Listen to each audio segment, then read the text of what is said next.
At least silver's price wasn't crushed today. That we can be thankful for. But there was a pretty big drop in silver's price, and we're going to discuss what happened and why, and what we should be looking out for from here and through the next couple of days and weeks as we explore.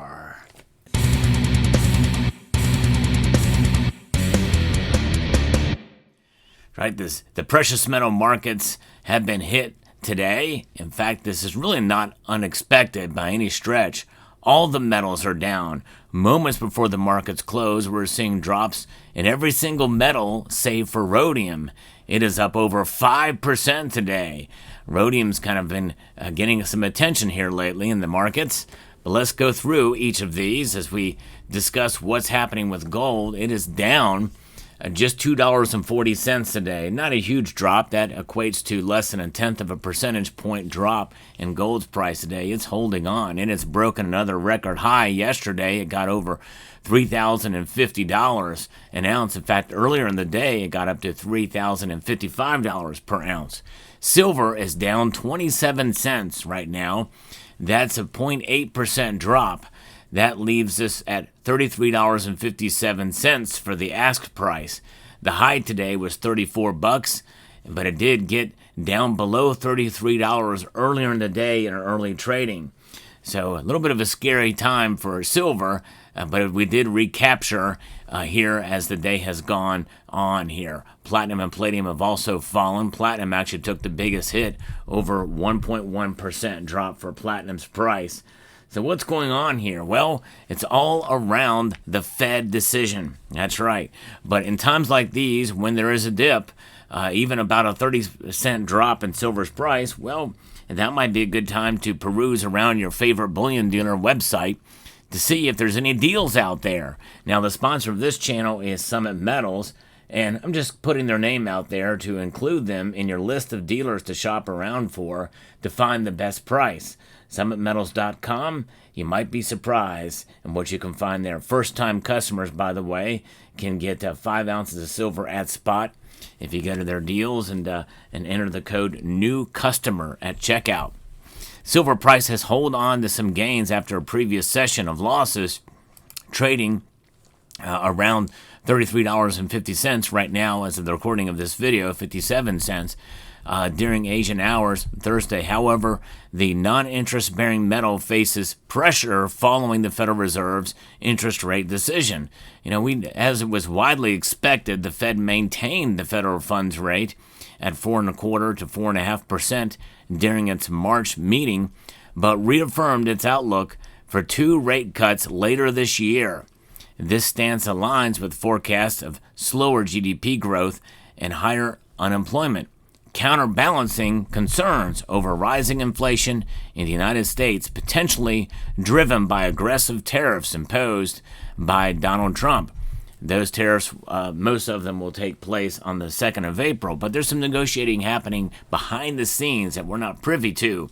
That could be a pleasant surprise, actually, for most of us. We'll see how it plays out. One of the pleasant surprises are that more companies are choosing to do business in the United States, circumventing those tariffs. Now, silver, a non-yielding asset, may have found support as U.S. Treasury yields declined, with the 2-year yield at 3.97% and the 10-year yield at 4.24%. In fact, interest rates for mortgages have also come down, even though the Fed has not lowered rates. Bonds have gained traction following the Fed's decision to slow the pace of quantitative tightening, citing concerns over reduced liquidity and potential risk tied to government debt limits. Now, I want to say this, that Jerome Powell, in his statement, basically was blaming tariffs for inflation. And I've discussed this and kind of hammer down this point. Tariffs and taxes are not the cause of inflation. No, they are not. As much as I don't like taxes, and tariffs essentially are kind of being used as a negotiating tool right now, which actually could benefit most of Americans if it plays out like some think it will. But nonetheless, that can cause prices to rise. But that is not inflation. Inflation is an increase in the money supply due to printing of money. or digitizing it in most cases. And there's only one cause of that: government spending above and beyond the revenues that are coming into the Treasury. Those revenues come in from taxation. In fact, if anything, even if we were to raise taxes to 100% on every single American, there's not enough to pay down the debt. And there's only so much you can do to normalize spending and not add to the debt. But right now, we're paying more in interest on the just to pay down that debt and to service it than the entire federal defense budget. Let that sink in. That's pretty dramatic.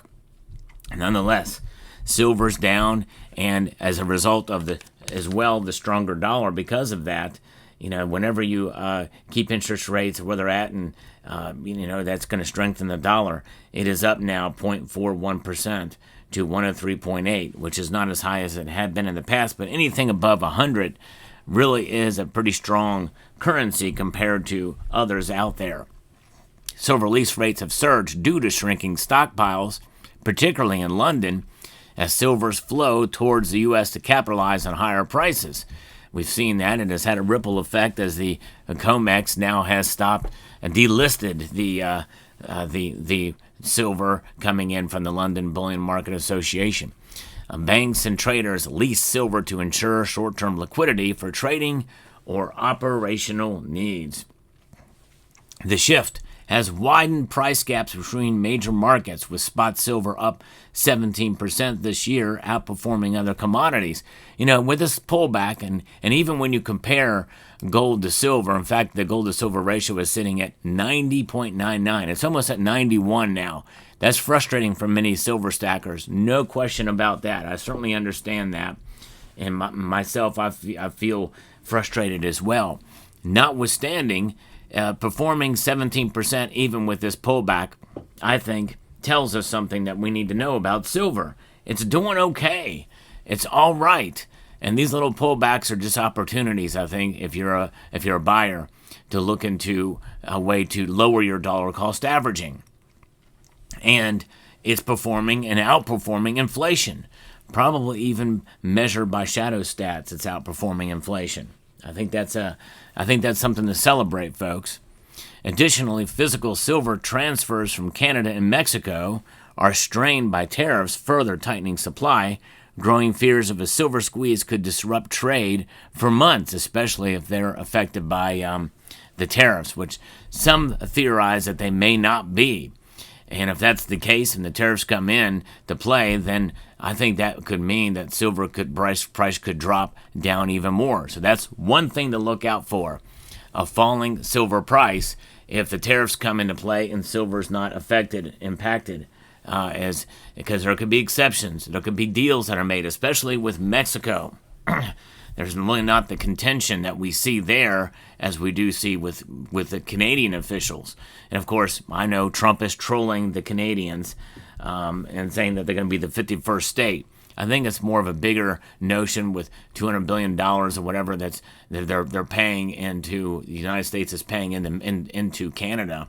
But nonetheless, I don't think that we're going to add Canada as a 51st state.